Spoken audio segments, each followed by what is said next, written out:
요즘 민족을 요구하는 목소리가 정말 유례없이 높아지고 있습니다. 문재인 정부가 집중적으로 추진하고 있는 한반도 평화공동체 실현을 위한 남북협력과 대화의 필요성을 떠올릴 수 있지만, 사실 가장 최근의 사건으로는 지난 7월 발표된 일본의 대항구 수출 규제 조치로 첨예화된 한일 갈등도 사실은 민족 감정을 부추기는 것처럼 보입니다. 최근 이렇게 국가, 민족이라는 낱말 또는 어휘가 다시 담론화되고 있는 현상들을 일단 우선 살펴보는 게 좋을 것 같습니다. 이 개념들이 강력하게 거론되고 또 호출되는 우선 국내 현상도 좋고 국외 현상도 좋고 자유롭게 말씀해 주시면 고맙겠습니다.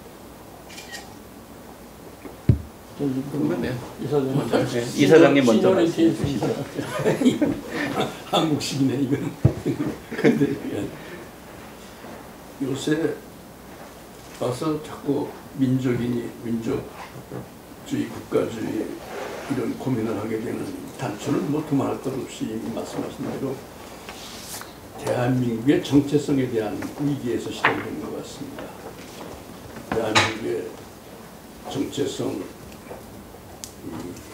법통성이라고 그럴까, 그런 거에 대해서 지금까지도 다소 문제 제기가 없었던 것은 아니나, 또 해방 직후서부터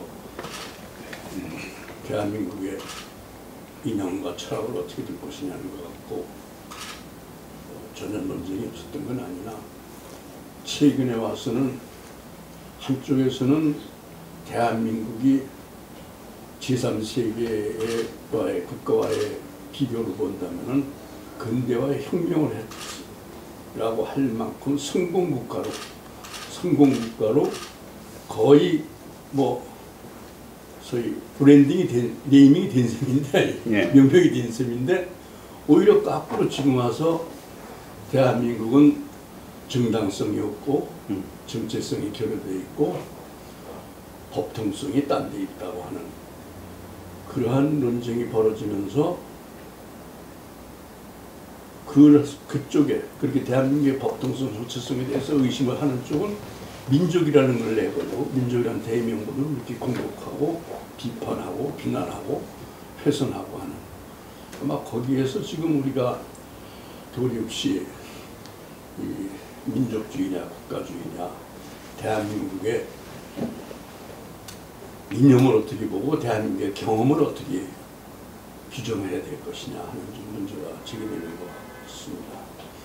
두 번째로 제기되는 이유는 그런 이념을 궁극적으로, 국궁적으로 아니라 어떻게 보면 가장 가까이 건드리는 건데, 어쩌면 대한민국의 실존적인 위기가 이렇게 한꺼번에 또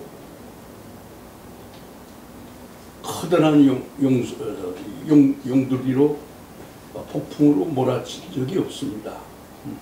외교, 안보, 경제, 산업, 산업도 머릿속에 각각 무슨 해운, 조선, 반도체, 석유화학 각각 다 머리에 그릴 수 있습니다만, 산업, 교육, 종교,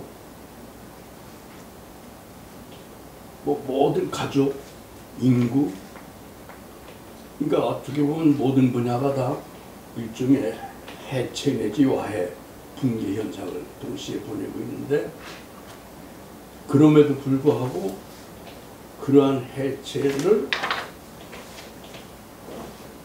점점 더 가속시키는 것이 일종의 정체성을 부추기는 것과 아주 밀접하게 관계가 되는, 그래서 그러한 그 와해가 오히려 정당하다고까지, 그런 와해가 정당하다고 하는 그런 경지에 이르렀고, 또 실제로는 우리 대한민국의 주류 세력이라고 그러고, 그런 그 민족을 내세워서 종북, 극좌까지 가는 그런 세력에 빌미를 준 보수도 그런 점에서는 완전히 우리의 그 국가적인 실질적 위기를 만드는데 전혀 일조를 안 했다고 할 수는 없고 그런 여러 가지 복잡한 의미에서 대한민국이 정말 어떤 나라이냐 뭐 심지어 난 안 읽어봤습니다만 아직 조정래 씨가 뭐 무슨 책을 소설을 썼다고 그러고 광고했는데 국가란 왜 존재하나 뭐 이렇게 그래서 광고를 내가 한번 좀 보고 싶은데 무슨 내용으로 국가란 왜 존재하냐 그걸 묻는다 이렇게 돼 있습니다 광고가. 그러니까 지금 국가라는 존재를 나 같은 설명에 의해서 지금 실제적인 위기 때문에 지금 물어보거든요. 또 세월호 사건 이후에 조정래 씨의 내용이 뭔지 모르지만 아마 그쪽에서 그렇게 해서 국가는 왜 존재하냐, 이게 국가냐, 이것이 나라냐, 뭐 이게 이제 세월호 때 한참 뭐 그 보수지에 헤드라인까 해도 이게 나라냐 이랬습니다. 이런 몇 가지가 겹친데다가 세 번째로 이제 지금 뭐 간단히 끝이겠습니다만 선진국에서조차도 다양성과 다원성과 개방성과 그런 자유, 리버럴한 가치를 가장 앞세웠고 그래서 세계의 국제협조, 국제기구, 유엔 질서를 만들어놓은 그 본거장에서조차도 이제 완전히 포퓰리즘과 뭐 내셔널리즘 정도가 아니라 아주 그냥 제노포피아적인 그런 경제를 완전히 분열이 되는 대디스럽션, 대디스인티그레이션이 벌어지니까 정말로 이 나라가 어디로 갈 거냐? 우리가 생각하는 정체성을 제기하는 사람들이 틀리다는, 이론적으로 틀리다는 건 알겠는데 그럼 그걸 넘어서 이걸 어떻게 대처하며 우리는 어떻게 그럼 나가야 될 거냐에 대한 일대 혼란이 지금 서 있단 말이에요. 예. 그런 점에서 정말 좀 앞으로 여기까지만 하고 끝이겠습니다만 제 일생에서 처음으로 그렇게까지 고생을 하면서 자라왔지만은 국가의 소멸이라는 걸 내 머릿속에 상정의 대상이 되지 않았었어요. 예. 대한민국의 소멸이라고 하는 것을 내 상정 범위 안에 있질 않았어요. 근데 최근에는 대한민국이 이러이러한 시나리오면 소멸이 될 수 있겠구나. 예. 그런 대한민국의 소멸이라고 하는 시나리오도 내 상정 속에 이제 들어와 있다고 하는 뭐 그런 것으로 무슨 예. 이제 이사장님의 말씀을 듣다 보니까 현재 우리가 이제 국가, 민족 이렇게 거론하는 것이 1차적으로는 이제 대한민국의 정체성의 위기에서 기인한다는 이제 느낌이 드는데요. 상당히 이제 모순적인 것이 뭐냐면 저는 전후에 태어나가지고 사실 대한민국의 성장 과정과 개인의 성장 과정이 거의 일치할 정도로 역사를 같이 하다 보니까 대한민국이 사실은 대단히 성공한 국가지 않습니까? 예, 지금 뭐 세계 경제 내국 10위권에 들어가고 뭐 경제 규모로는 12위, 무역으로는 10위 안쪽에서 뭐 8, 9위를 차지할 정도로 성공해서 거기에 자부심을 느끼고 또 대한민국의 국민으로서의 어떤 정체성을 가지고 있었다고 생각을 하는데 최근에 들어와서는 이런 어떤 자부심이라든가 정체성을 왜 인정하고 긍정하지 못하고 대한민국의 정당성을 자꾸 문제 삼는 이런 경향이 어디에 그 원인과 경향이 도대체 어디에서 나오는지 저는 스스로 이런 질문을 참 많이 던져요. 이 물음에 대해서 최장기 교수님 어떻게 생각하시는지. 우선 그 말씀을 드리기 전에 전체적으로 주제를 앞에서 말씀하셨는데 어떤 환경에서 지금 민족주의와 국가주의가 우리의 논의의 대상이 되느냐. 이 문제는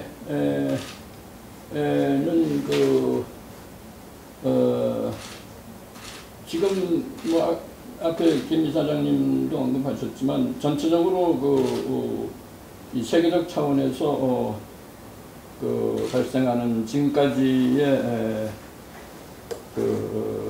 리베럴 인터내셔널리즘이라고 하니까 이 자유주의적 세계주의의 보편적인 어떤 사상과 그거에 기초한 이제 세계 경제라든가 또는 국제정치 질서라든가 이런 것들이 빠른 속도로 생각보다는 빠른 속도로 변하고 그 변화의 그 동력으로서 이제 나타나는 현상으로서 지금 민족주의가 이제 뭐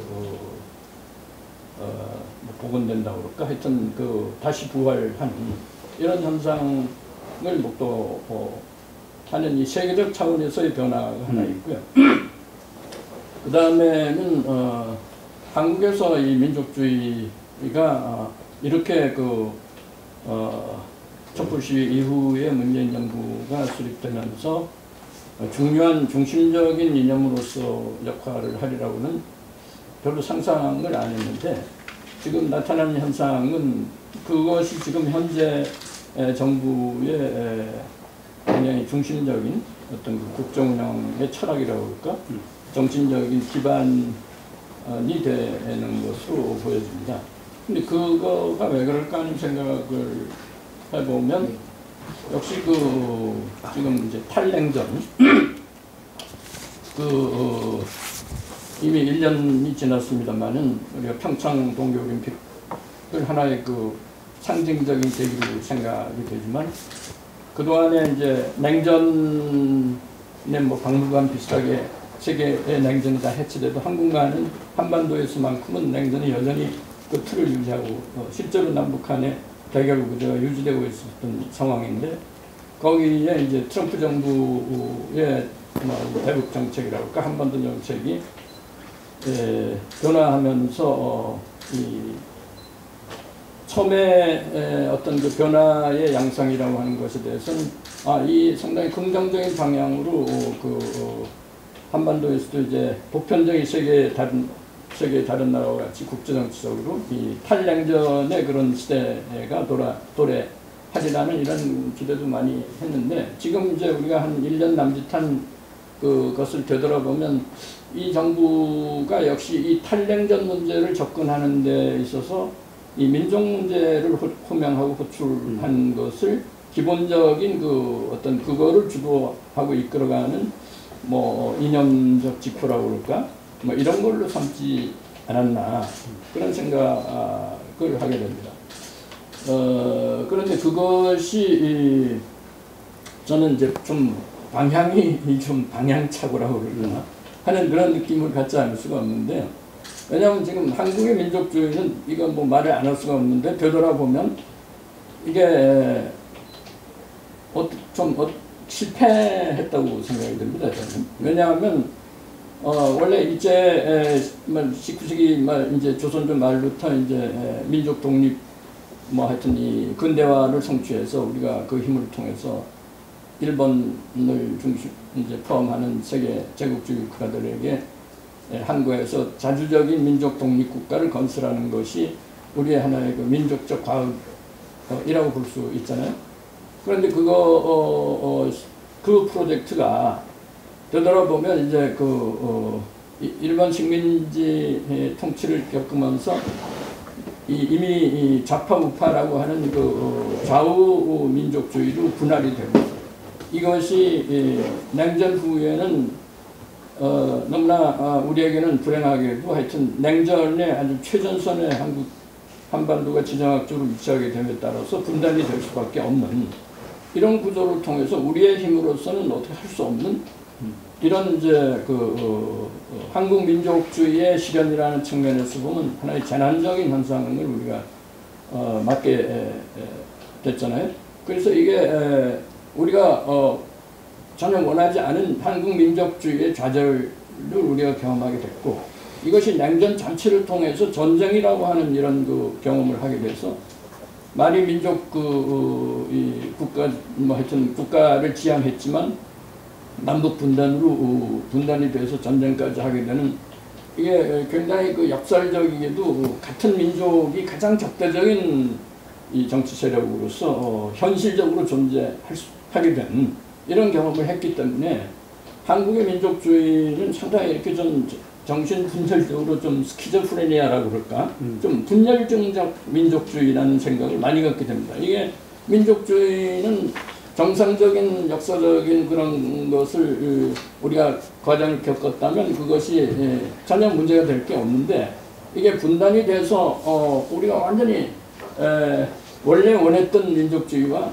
우리가 현실에서 대면하고 있는 민족주의라고 하는 건 너무나 극단적으로 반대되는 이런 그 정치 체제로서 구현이 된 사실. 이 문제를 다루는 데 있어서는 저는 그렇게 봅니다. 이 문제를 다루는 것은 과거의 독고적인 어떤 그 이념을 불러내서 민족주의와 국가주의를 불러내서 이거를 통해서 새로운 문제를 우리가 대땅트라고 하는 새로운 문제를 대응하고 해결하려고 하기보다는 이것이 좀 더 현재지향적이고 현실주의적이고 실제적이고 미래지향적인 어떤 그 이념적 지표가 있다면 뭐 그런 거를 추구하는 게 더 바람직하지. 우리가 민족주의라고 하는 과거의 그 아픈 그 역사적 과정을 통해서 우리가 내장하게 된 정신적으로 갖게 된 이런 그 민족주의를 불러낼 때는 이것이 너무나 복잡한 우리의 감성적 하여튼 뭐 민족적 그 이론적 이데올로기적 문제를 포함하고 있기 때문에 이 문제는 굉장히 전 위험하다는 생각이 듭니다. 그래서 이거는 냉전을 우리가 다루는 데 있어서 과거의 이념을 불러들여서 이것이 어쩔 수 없이 그건 일본하고 관계된 단일주의 아닙니까? 핵심이. 이거를 통해서 다시 뭐 이제 뭡니까? 하여튼 애국자냐 무슨 뭐 친일이냐 하는 또 다른 수준에서 이 민족 분열이라고 그럴까? 안에 국민들의 분열을 만들어낼 수밖에 없는 역할을 할 수밖에 없기 때문에 의도하든 의도하지 않았군요. 그러니까 이 문제는 가급적이면 현명하게 우리가 다루고 현재 우리가 지금 현실적으로 대면하고 있는 북한인 북한 문제, 대땅tum 대땅tum 문제를 다루어 나가는 것이 현명하지 않을까 뭐 이런 생각을 합니다. 최 교수님 말씀하신 한국 민족주의 실패, 내적 균열이라고 하는 것을 이제 이런 식으로도 조명을 할 수 있을 것 같습니다. 그러니까 우리가 이제 민족주의를 사전적으로 또는 학문적으로 정의할 때 잘 아시는 것처럼 크게 두 종류로 나누거든요. 그러니까 종족적 민족주의와 시민적 민족주의의 구별인데요. 이제 종족적 민족주의는 뭐 인종이나 언어, 인종, 관습 또는 문화, 이제 이 교수님 표현으로는 문화민족이라고 하는 종족적 민족주의보다는 문화민족이라고 하는 이 교수님 용어가 훨씬 아름답죠. 하지만 종족적 민주주의와 이제 시민적 민족주의는 어떤 공통된 정치적인 가치 또는 뭐 헌법에 대한 어떤 애국심 또는 시민정신 이런 것들을 이제 상대적으로 강조하는. 그래서 학계에서는 일반적으로 이제 종족적 민족주의야말로 민족주의의 원형에 가깝고 이게 이제 진화해 가면서 합리적으로 한목적적으로 변화해 가는 것.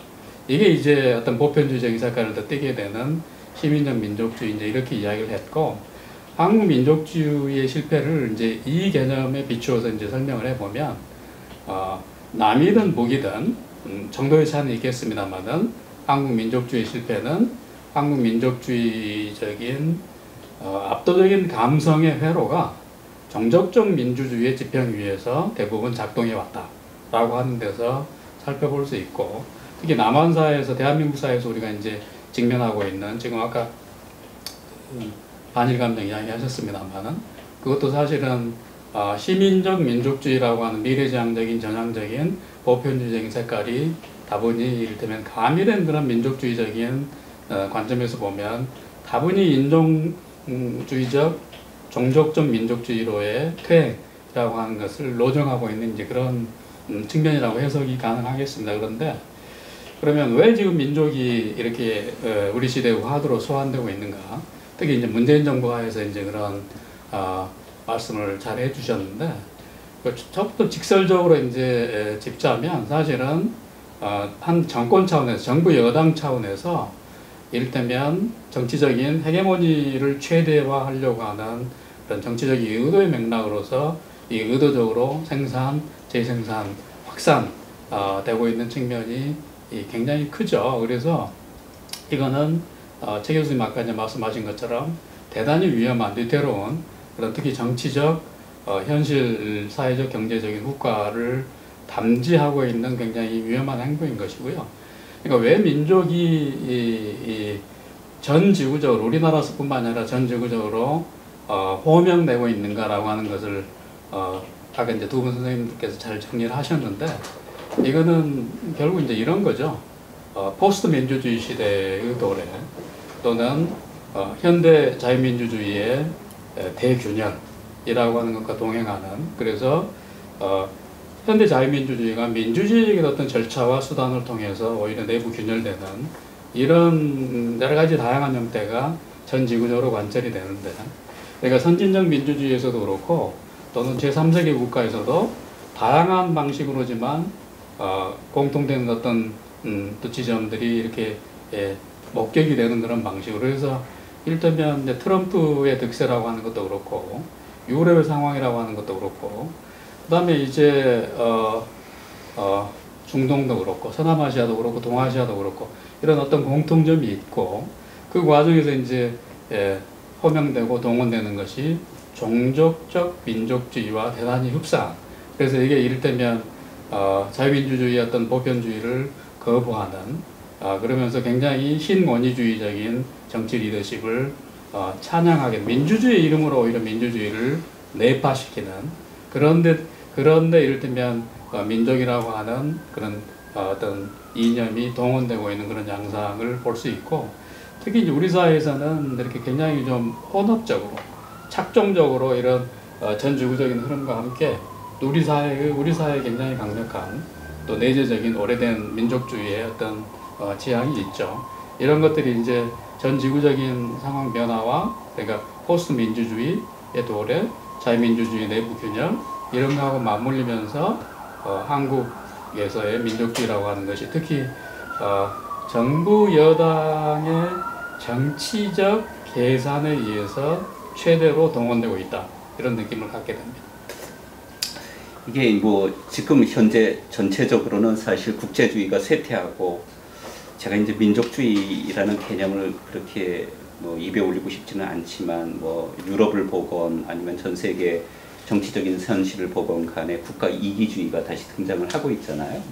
그런데 이제 이런 관점에서 보더라도 제가 보기에는 유럽에서 나타나는 민족주의적 경향과 한국의 민족주의 경향에는 좀 차이가 있다 이런 느낌을 받아요. 그러니까 그 말은 무슨 말이냐면 유럽에서 소위 말하는 세계화와 더불어서 어떤 국제적인 평화 공동체라는 것을 이상으로 삼고 국가 간의 경계를 뛰어넘을 수 있다는 국제주의가 쇠퇴하면서 국가의 국익을 중시하는 태도가 뭐 등장한 것은 뭐 두말할 여지가 없는 사실이죠.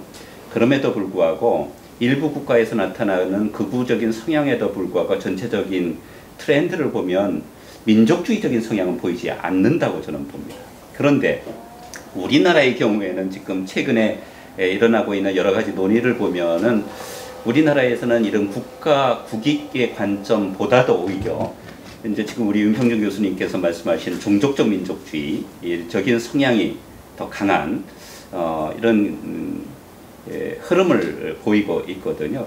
여기서 제가 보기엔 최 교수님이 말씀하신 것을 다시 한번 좀 저희들이 논의할 필요가 있다고 생각하는데 이제 교수님이 말씀하시기를 뭐라고 말씀하셨느냐면 이게 국가가 자주 독립 국가가 형성되는 과정에서는 어느 정도의 사실 민족주의가 필요하잖아요. 사실 국민을 갖다가 하나로 묶을 수 있는 그런 역사적인 정체성, 우리 아까 이제 이사장님께서 말씀하신 국가의 정체성 이런 것을 부여하기 위해서는 민족주의적인 이데올로기가 반드시 필요한데 이것이 이제 과도할 때는 이제 문제가 되는 거죠. 그런데 이것이 한국에서는 해방 이후에 독립국가를 형성하는 과정에서 동원되었던 민족주의가 통합에 성공한 것이 아니라 소위 말하는 남북한의 적대적 관계 이러는 서로 대립적인 정치체제를 형성하는 데 오히려 기여를 했기 때문에 제가 이제 올바로 이해를 했다면 한국의 민족주의는 이제 실패했다 또는 조금 과격하게 들릴지 모르지만 정신분열증적인 요소가 있다 이렇게 말씀하신 것 같아요. 그래서 오히려 남북한의 문제를 해결하기 위해서는 민족주의라는 이데올로기보다는 오히려 그것을 아우를 수 있는 보편성을 가지고 있는 다른 정치적 이데올로기,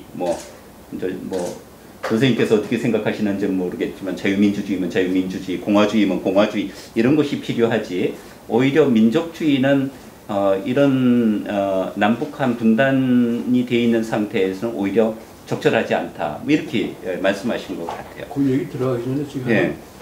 한국의 민족주의라고 얘기를 하든 한국의 민족이라고 하든 한국의 국가라고 하든 한국에서의 민족과 국가 정리에 있어 근대화 과정의 일종의 변형, 근대화 과정에 있어서의 다른 제3세계 국가와는 아주 근본적으로 다른 하나의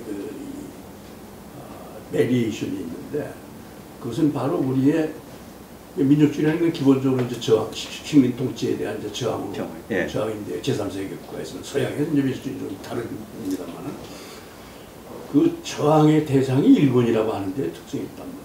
모든 다른 제3세계 국가는 다 그 식민지가 되기 전까지 전혀 관계가 없던 인도는 예를 들면 영국이라든가 뭐 네덜란드, 인도네시아, 네덜란드라든가 뭐 그전에는 그 식민지 되기 전에는 아무 관계가 없어요. 역사적으로, 언어적으로, 종교적으로 아무 관계가 없어요. 뭐 문화적으로도 인종적으로도 관계가 없어요. 그런데 근대화 과정에서 한국은 유일하게 이웃국가, 그것도 2000년 이상의 교류가 있었다고 하는, 또 우리 입장에서 우리가 가르쳐줬다고 하는, 예를 들면 뭐 백제가 뭐 일본의 황실은 백제 디사이플이라고 할 정도로 꼬붕이라고 할 정도의 그런 관계, 2000년의 관계가 있는 나라 사이에 식민과 비식민의 관계가 근대민족주의가 적용됐단 말이에요. 근대화가 적용됐단 말이에요. 그러니까 이 점을 자꾸 놓치고서 얘기하면 안 돼요. 그러니까 그것이 그 특징 때문에 친일파 문제라는 게 지금까지도 이 허구의 허구라고 하는 얘기 나중에 이제 그 설명이 또 길어지니까 그냥 짧아 그냥 일부는 사실이고 상당부는 허구의 그 친일파 논쟁이 지금 진행되고 있단 말이에요. 그리고 그것이 현실적으로 정치 세력이 돼 있어요. 지금까지도 21세기 지금까지. 근데 이러한 특징을 갖고 있는 것. 그래서 다른 제3세계 국가는 그냥 그것을 관용하거나 그냥 강요에는 그냥 순종하고 또 지배국가도 그걸 디바이드 앤 룰 정도만 했지 그렇게 직접 통치를 했단 말이에요. 내 어렸을 때 보면 우리 죽산 파출소까지도 흥병이 일본 놈이 갇혀갔거든. 그 아주 독특한 식민지죠. 영국이나 프랑스나 뭐 비교적 영국보다 좀 심했다는 프랑스도 그렇게 면단위까지 지나가진 않았단 말이에요. 인도 그 사업을 갖다가 2,000명이 살았다는 거 아닙니까? 영국에 2,000명의 식민지 관료가. 그러니까 그러한 특징이 있다는 사실을 잊어서는 안 되고 그래서 그것이 친일파 논쟁으로 저기 됐고 그것을 더욱 가속시킨 것이 예를 들면 분단이란 말이에요. 분단으로 돼서 재헌의회에서 반민족 특위 성립됐는데 뭐 이 박사 같은 사람 판단이 뭐 국가 건설이라고 하는 측면에서는 뭐 그게 맞았겠죠. 적어도 이 북에서 내려오는 북에서 현실적으로 그런 간첩이나 정부 전복에 구체적인 뭐 여수반란 사건이라든가 사람 사건인가 그런 사건이 있으니까 국가 유지하려면 경찰이 필요하고 경찰이 필요하니까 일본 하니까 반민족 특위가 경찰을 잡아가기 시작하니까 이 박사가 그걸 해체해버린 거 아니에요. 그런 것이 이제 렘단트로 지금 쫙 남아있는 거란 말이에요. 친일파 반민족. 그러니까 반민족 그 친일파를 숙청해야 된다는 것까지는 내가 지금 기억에 경기도 안성에서 네 분이 출마했는데 공통된 게 있었어요. 그 포스터에 이 농지개혁하겠다는 겁니다. 그건 한민당까지 들어가 있어요. 두 번째가 반민족 처벌하겠다. 그게 그 네 사람 다 공통된 거예요. 그러니까 그만큼만 콘센서스가 우리가 그걸 분단이라는 분단이라는 엄연한 우리 민족으로서는 북한에도 우리는 어떻게 할 수 없는 거대한 속에서 그것을 그냥 지나갈 수밖에 없게 됐었단 말이에요. 그것이 이제 이렇게 겹친 거란 말이에요. 그러니까 이제 얘기가 좀 너무 얘기가 길어지는데 그걸 간단히 끝이려면은 우리가 항상 자기가 좋은 때, 형편이 좋은 때 과거에 구부러진 것을 폈어야 되고, 우리가 형편이 좋을 때 닥쳐올 닥쳐올 위험을 갖다가 좀 미리부터 제거를 했어야 되는 거예요. 우리가 경제개발에만 너무 성공신화에 갇혀갖고 이런 한국 민족주의의 밑바닥에 깔려있는 그 어떤 뭐라 그래야 되나, 이 찌그리, 그러나 강력한 원한을 갖고 있는 찌그리, 그것에 너무 무심했어요. 우리나라의 그 소위 말하는 보수의 엘리트들이 그냥 성공에 너무 취해갖고, 이제 이런 점이 이제 우리가 한국 민족주의 얘기할 때 단서를 꼭 들어가야 되고, 뭐 시간 있으면 나중에 더 그것을 풀이하는 얘기를 하겠습니다. 뭐 직접 한국 민족 맞습니다. 한국 민족주의가 이제 그 저항적 민족주의로 주로 발현되면서 일반과의 뭐 악연이라고 할까요? 우리의 어떤 한국인의 DNA에 거의 뿌리 내렸다고 할 수 있는 그런 일본에 대한 악감정의 역사적인 뿌리를 우리가 너무 이제 역대 정권들이 경시했다. 굉장히 중요한 말씀을 해주셨는데, 그것과 함께 민족주의라고 하는 것이 이렇게 실패했다고까지 그런 평가를 받게 되는 결정적인 저는 이유는 국가주의와 우리 좌담 전체의 화두이기도 하죠. 국가주의와 민족주의 사이의 어떤 내재적인 긴장 또는 내재적인 대립 또는 내재적인 대결까지도 이야기할 수 있는 이런 측면에 대해서 한국인들이 아직도 지적으로 그걸 명철하게 인식하고 있지 못하다라고 하는 생각을 갖게 됩니다. 그러니까 이 한일 갈등에서도 이제 그 부분이 극명하게 우회적으로 증명되고 있는 셈인데요. 우리가 이제 이게 잘 아시는 것처럼 그 특정한 영토 내에서의 정당한 폭력의 독점, 즉 폭력 독점 주체로서의 국가의 본질이라고 하는 것은 막스 베버가 근대에 들어와서 이렇게 정식화하기 이전에도 저는 사실은 고금동서를 관통해서 대략적으로는 적용할 수 있는 보편적 특질이라고 생각을 합니다. 그런데 그런 특히 일본에 의해서 식민화된 일본 제국주의의 그런 굉장히 제국주의 중에서도 그야말로 악랄하기 짝이 없었던 일본 제국주의의 그런 특수성 때문에 이런 민족과 국가 사이의 그런 내재적인 모순이나 대립의 여지를 한국인들이 지적 차원에서 아직 정리를 못하는 거죠. 그래서 가령 내전을 겪었고 서로 상대방 국가를 이를테면 절멸 반보 직전까지 밀어붙였던 그런 남북 간의 관계에 있어서도 지금 문재인 정부나 진보 진영에서 생각하는 것처럼 이거는 적대적인 국가 간의 관계임이 분명한데 우리 민족이라고 하는 그런 낭만화된 어떤 그런 미명화에 그러니까 대한민국 국민 대다수에게 무비판적으로 유통되고 있는 민족적 감성이라고 하는 것이 그 밑에서 지금 가동되고 있는 거죠. 그래서 그것을 정치적으로 사실 활용하고 있는 셈인데요. 그래서 이 대한민국과 조선민주주의인민공화국 사이에 국가 간의 대립이라고 하는 본질적인 관계를 이를테면 민족주의적인 감성으로 희석시켜버리는 그러면서 민족주의와 국가주의 사이에 이를테면 이게 동행하지 않을 수 있을 뿐만이 아니라 오히려 정면에서 충돌할 수 있다라고 하는 이런 가능성을 적어도 우리 한국 공론장의 상당히 큰 부분에서 한국 시민들이 아직 흔쾌하게는 내면적으로 그걸 이를테면 받아들이고 있지 못한 상황이라고 보고요. 이런 민족주의와 국가주의, 그러니까 민족 감정과 국가 이성 사이에 이런 내재적인 충돌이라고 하는 것이 결국 이제 아까 이사장님께서 모두 말씀하셨습니다만은 민족과 국가를 둘러싼 그런 담론장이 일대 혼란 속에 빠져 들어가 버린 실질적 이유가 아닌가 이런 생각을 갖게 됩니다.